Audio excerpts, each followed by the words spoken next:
వారసత్వ పరంగా అందరినీ ఒకే తెర మీద చూడాలని అభిమానులు కోరుకుంటున్న వేళ చిరంజీవి గారి ఫ్యామిలీ విషయానికి వచ్చేసరికి వాళ్ళ ఇంట్లో చాలా మంది స్టార్స్ ఉన్నారు. ఆ డైలాగ్ లో ఉన్నట్లే అని చెప్పిన డైలాగ్ లో ఉన్నట్లే స్టార్స్ అంతా మా ఇంట్లో ఉన్నారని, అట్లా అందరితో కలిపి ఓ చిత్రాన్ని చేయాలంటే దానికి క్యాపబిలిటీ మీరు మాత్రమే చేయగలరనే పేరుంది. నేను డెఫినెట్ గా నేను చేయగలను, చేయలేకపోవడం అనేది ఏం లేదు. కానీ అలాంటి ఒక స్క్రిప్ట్ దొరకడం అనేది మాత్రం నిజమే చాలా కష్టం, అంటే నాట్ ఇంపాసిబుల్, కష్టం. ఇప్పుడు చరణ్ గారి గురించి అడగాలి. ఆయన హీరోగా చూసారు ఆయన్ని మీరు, ఈసారి ప్రొడ్యూసర్ గా చూసారు.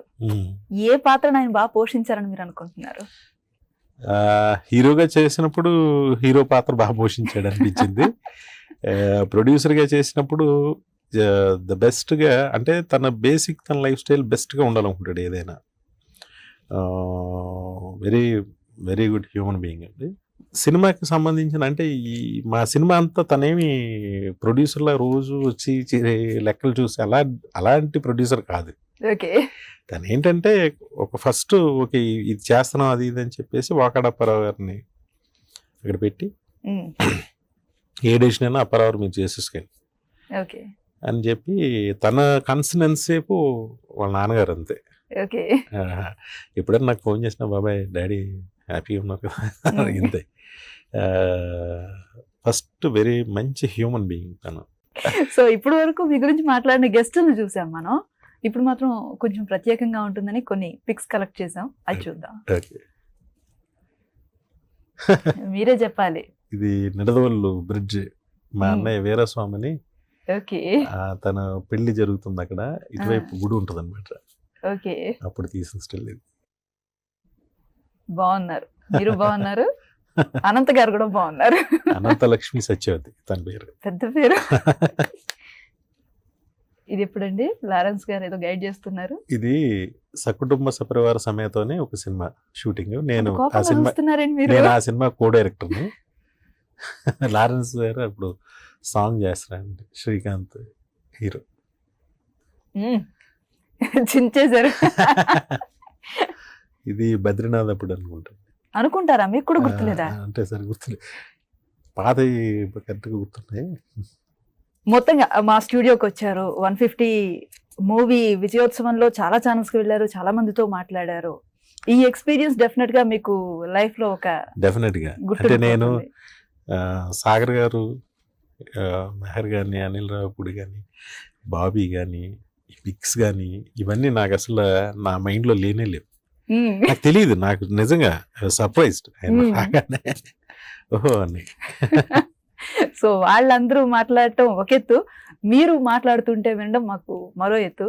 సో ఈ సక్సెస్ లో మీ హ్యాపీనెస్ ని మా ప్రేక్షకులతో మాతో కూడా షేర్ చేసుకోవడం, మా స్టూడియోకి వచ్చినందుకు మరొకసారి మీకు ధన్యవాదాలు తెలుపుతున్నాను. అండ్ అలాగే మీ హార్డ్ కోర్ ఫ్యాన్స్ ఎలా అయితే కోరుకుంటున్నారో మీ సన్నిహితులు వాళ్ళు, అలాగే మాకు కూడా మీ నుంచి చాలా అద్భుతమైన మూవీస్ ని వెంటనే చూడాలని కోరుకుంది. మీరు ఈ మధ్య గ్యాప్లు తీసుకుంటున్నారు, తప్పదండి.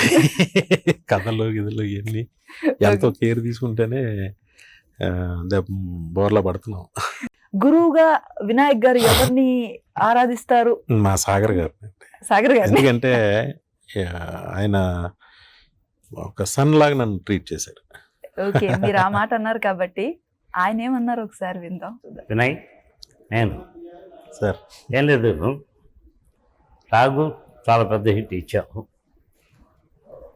సేమ్ టైం ఖైదీ 150 కూడా చాలా పెద్ద హిట్. చిరంజీవి గారు లాంటి ఒక పెద్ద హీరోతో 2 సినిమాలు చేస్తాం.